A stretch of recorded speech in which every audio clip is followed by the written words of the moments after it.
दोस्तों 12 प्लेटां दा पैनल तैयार होया होया है गाडर दे विच। इहदी तुहानूं मुकम्मल डिटेल दस्सने हैं। देख लो जी। अस्सलाम वालेकुम दोस्तों, मेरा यूट्यूब चैनल पे पाओ अली हसन हार्डवेयर इंजीनियर। ये जी टी तैयार हुई हुई है। यह तलवा यदा पोजीशन तैयार होया है, उहदे नाल इन्वर्टर भी चलदा पिया है। यह चीज़ है जी। यह देखो तुहानूं नज़दीक विखा देने। ये इन्वर्टर भी चलदा पिया है। उस तो बाद ये टी तैयार है जी। थले प्लेट लगी हुई है। ये फलांच लगे हुए है। यदा जोड़ा जावी वाला है पिया वो फलांच लगे हुए है। बाकी जो तुहानूं विखाया है असां बईयां वीडियो दे विच फ्रेम ओहदे जेड़े पैनल विखाया ओहदा पैप जोड़ा सेंटर वाला लगे हुआ ये टी ओहदे नाल वेल्डिंग आई। ये एक कलंप लगे हुए हैं। ये थले भी कलंप है, उत्ते भी कलंप है पिया। ये कलंप है। उस तो बाद जी एक गार्डर फिट होया हुआ है। ये देख लो छोटी गार्डरी है जी, बेहतरीन। ये गार्डरी है जी मुकम्मल। एक गार्डर से फिट होया हुआ है।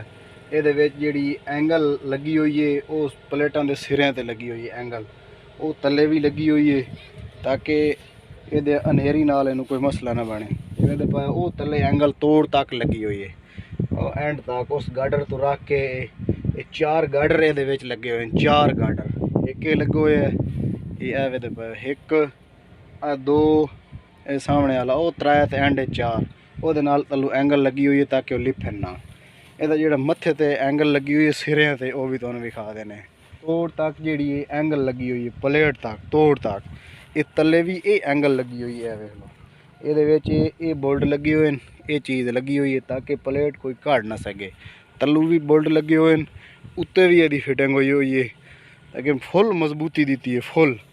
ये तोड़ तक देख लो 6 प्लेटां हैं पईयां जी उत्ते ते 6 हैं पईयां तले। ये 12 का बने हुए गाडर दे विच बने हुए है। एंगल दे विच ही तैयार होंदे हैं, चैनल ही तैयार होंदे हैं। एक गाडर ही तैयार होए मुकम्मल गाडर लगे हुए हैं। बैक साइड तुहानूं गाडर दी विखाईने हैं। इहदी बोर भी चलती पई है। इस साइड ते वो सामने बोर चलती पई है।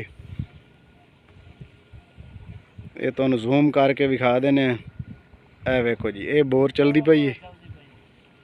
ये बोर है। बाकी तुहानूं ये लैके चलने हैं। यदि बैक साइड ये फ्रंट तुहानूं विखा दिता है। देखो बोल्ट लगे हुए हैं। यह बोल्ट जोड़े हैं इस एंगल की मदद से ये प्लेट विच फस गई है ताकि ये उत्तर निकल नहीं सकती। बैक साइड तो भी बोल्ट लगे हुए हैं, फ्रंट तो भी बोल्ट लगे हुए हैं।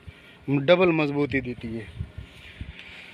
बाकी तुहानूं इहदा बैक विखा देने। ये मुकम्मल गाडर ही तैयार है। उत्ते भी एंगल लगी हुई है। यह चीज़ है उत्ते भी एंगल लगी हुई है, तले भी एंगल लगी हुई है गाडर दे नाल। ये सारा बेहतरीन खूबसूरत तैयार होया है। जितनी भी कोशिश की है ताकि साढ़े जोड़े व्यूवर हैं वेखण वाले उन्होंने पता लगे समझ लगे इस चीज़ की और खूबसूरती दी है। उहदे विच ये चीज़ है पई साढ़े जोड़े व्यूवर हैं पे वो सानू यही सवाल करेंदे कि उहदे विच कोई कम खर्चे का सानू दसो, साडा खर्चा भी कम होवे ते चीज़ भी सोहनी ते मजबूती नाल बन वने। बिल्कुल जी गार्डर ही तैयार किया है कम खर्चे दे विच। छोटी गार्डरी लाई है। वड्डा गार्डर होंदा है उन्नी छोटी गार्डरी लाई है उहदे विच इहनूं तैयार किया है और बेहतरीन खूबसूरत चल रहा है। अल्हम्दुलिल्लाह अपना ये निज़ाम जितना भी है साढ़े जोड़े कस्टमर साढ़े को बनवा वो संभाल रहे हैं, अपना निज़ाम चला रहे हैं। तो दोस्तों जै भाई फ्रेम बनवाना है कर दिसा उन्होंने से वीडियो के अंदर तो जितने भी भाई बनवाना चाहते हैं फ्रेम अल्हम्दुलिल्लाह फतेहपुर से तैयार कर रहे हैं मिस्त्री अली हसन। इन्होंने तैयार कर दी सा।